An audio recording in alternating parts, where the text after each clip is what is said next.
in a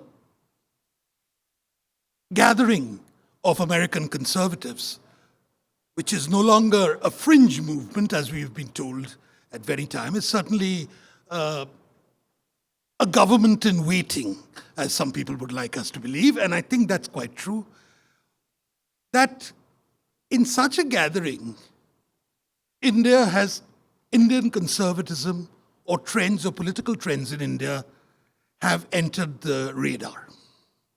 And I think that's interesting in very ways because the Anglosphere has hitherto been slightly wary of accommodating the conservative trends in either, say, Japan or Israel or even India into its fold. So that's a new trend, and I think it's a positive one. Now, when we approach this subject of why India sometimes doesn't get America or why America also doesn't get India, it's curious because on the face of it, the relationship between the two democracies is actually as robust and vibrant as can be imagined. Okay, there are occasional points of friction, but compared to what the special relationship Israel has with the United States, the frictions are nowhere as profound or as marked.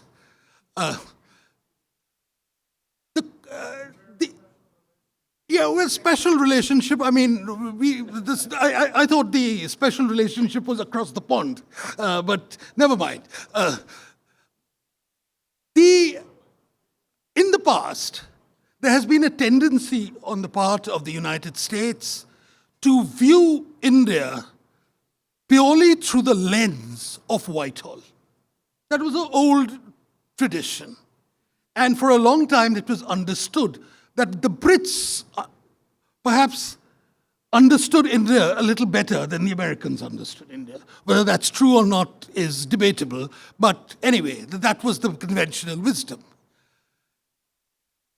Both countries, I would say, across the Atlantic and this side, however, didn't understand that there is a phenomena called Indian conservatism.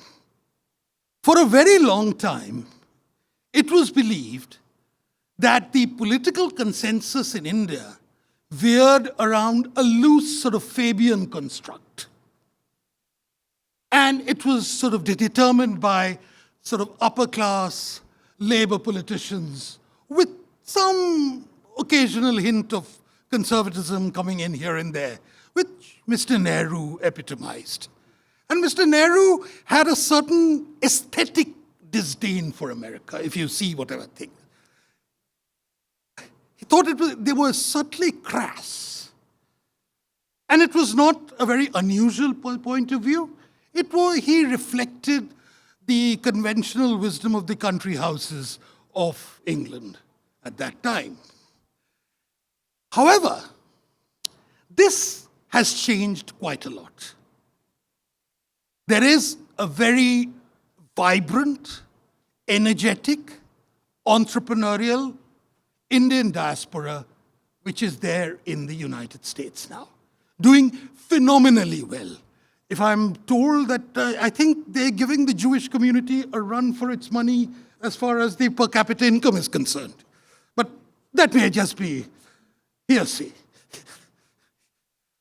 However, the political influence of this community is still very, very patchy. It's still a relatively new community as far as America is concerned. It's there. More important, I think, as far as this community is concerned, which is broadly technocratic in nature, which is heavily concentrated in the professions, their exposure to Indian conservatism is skin deep, if at all. Now, what exactly do we mean when we're talking about Indian conservatism?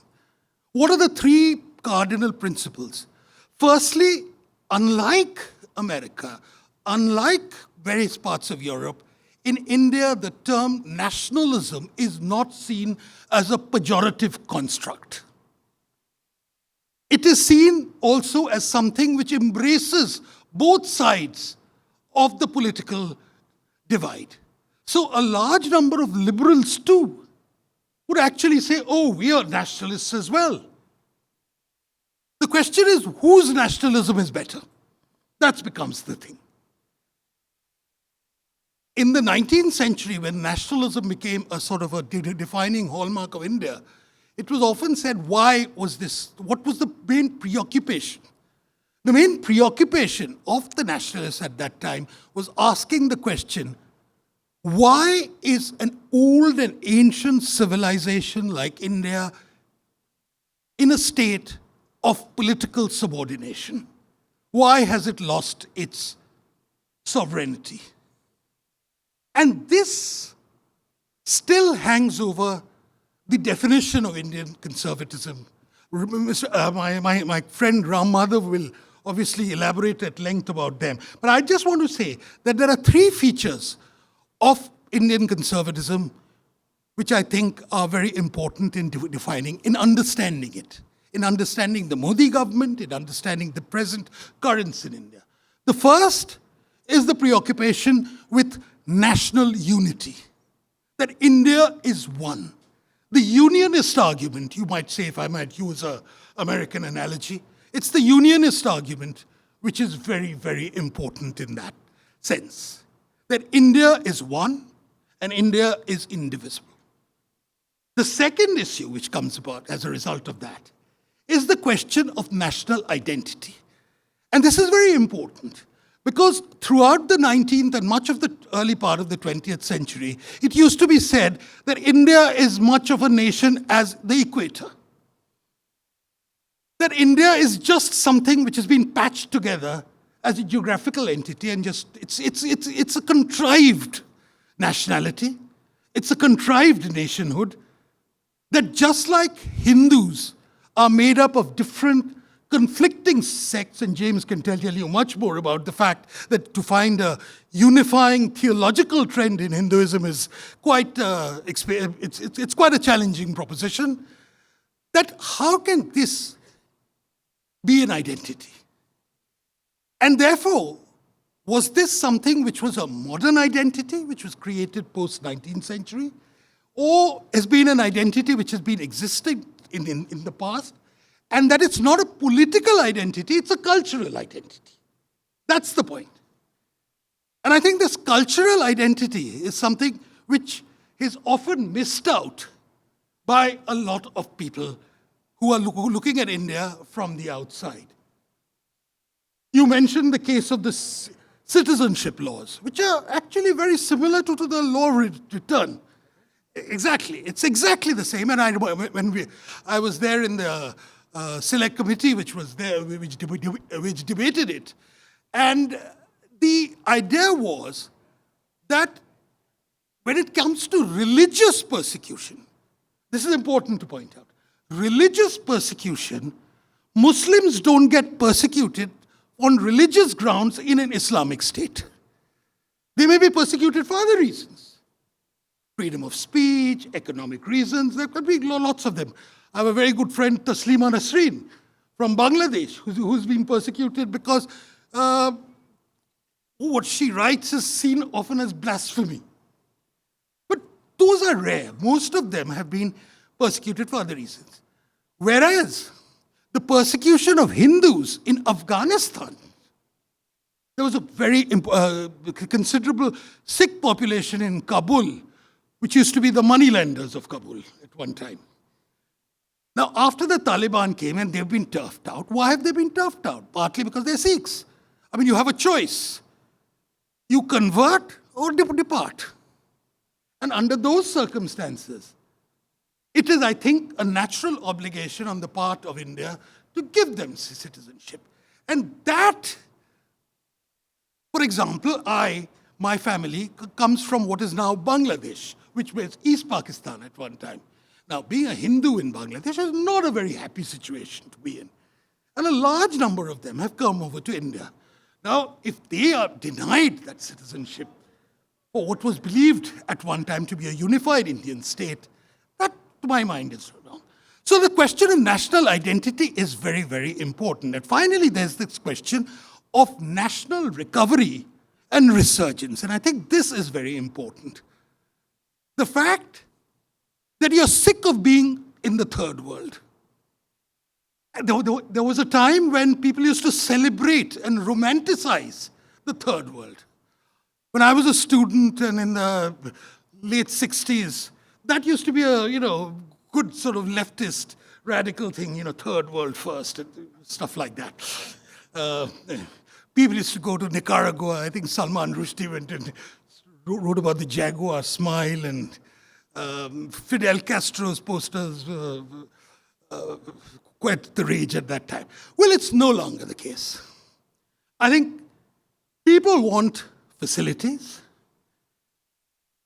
They want a standard of living which is comparable to the first. Well, we haven't got there. It'll probably take a long time to get there. But at least as far as infrastructure is concerned, as far as facilities is concerned, I think I would say, having landed at JFK, that our airports in India are far, far superior. I can that I think somewhere the development of infrastructure got stuck after the New Deal in America.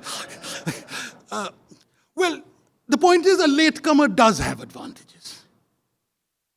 And I think it's got to be understood that a lot of the impulses in India, political impulses of India, stem from this desire that we will no longer be patronized, we will no longer be looked down upon, that we won't only sell the idea of a 1,000-year Buddha, which can sell a lot of mystics over, and it'll give employment to people in Cambridge. Apart from selling yogis and gurus and things like that, there is another India. At one time, Indians used to be thought, they were looked upon as, in the 70s, when you used to go to Heathrow, you would be told that, the sweepers are Indian. Now, I think here you come across and you find that the CEO of Google is an Indian. So we've moved a little bit from there. So the idea is that your aspiration and your political impulses have suddenly converged at a point where conservatism, where taking into account the inheritance of India, what your identity is, what your cultural roots are, it's not cosmopolitanism. And that's where the fault line in India is. Between those who see development as being part of the globalizing impulses of the world, and those who see progress in terms of also depending on who you are. That your identity as Indians are very, very important. And this is something which is occasionally not understood, the cultural pride which goes in. So, one of the biggest fault lines which there in the United States, and I think this is the cause of a lot of friction between Indian and American conservatives, is the question of religion. What is considered anathema in India and a great source of abhorrence is the idea that you should convert. Now, the idea of conversion does not exist in Hinduism. So you must realize that. It doesn't exist. You're born a Hindu, you die a Hindu. You may believe in it, you may not believe in it, but you still. The Hindu umbrella incorporates people who are atheists. So it's a cultural phenomenon. So when this evangelical movement is being spread, funded from the United States, it creates a lot of friction, particularly when it is accompanied by a form of rhetoric which thinks of Hinduism or the Hindu customs, faith, etc., as something primitive, barbaric, and not worthy of consideration in the 21st century. And I think this is an issue which I think requires some dialogue and understanding. And I would like people who are involved, and I understand that the cultural identity, the cultural underpinnings of the United States is to a very, very large extent Judeo-Christian. This is something which I think it didn't require Samuel Huntington to point it out, but he did point it out, and it was something which we accept, that there is a cultural root, just as in the United Kingdom, I still believe that the Anglican Church, or at least the Anglican Church which once existed, was a very important point in defining what that identity was. Likewise, it's important to realize that what is in India is that there is a large cultural underpinning. It's not exclusive. It's not exclusively, let me point it out, that there is a very important Islamic input there, there's a very important Sikh input there, there are other inputs there. In southern India, there's an important Christian input there. But by and large, don't forget that the underpinnings of our civilization, our culture, our identity is what we might loosely call Hindu. And that when you confront this theologically, you are actually creating a rift which sometimes becomes unbridgeable. I believe there is a natural alliance and understanding which greets conservatives of the United States, the United Kingdom, and India. And that understanding is just growing. That awareness is growing. India, we didn't really have something called conservatism for a very long time. I remember in my Twitter handle in 2009, I put, by instinct, a conservative. Most people say, what is that? What exactly is that? What do you mean? Are you one of those who wants to go back to, the 18th century in terms of your custom? So that was a certain stereotype which existed. I'm glad to say that those stereotypes don't exist any longer.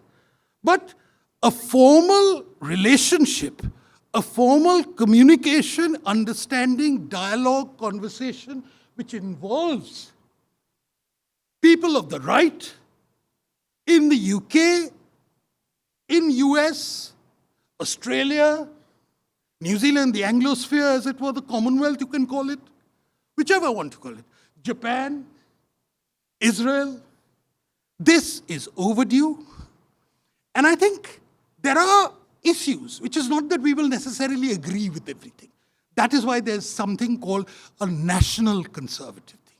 It is national or it is nothing. What Disraeli once said. Conservative is either national or it's nothing. And that national part is very, very important. But above all, I think there is that commonality which we need to explore. And I hope when you all have your regime change in November,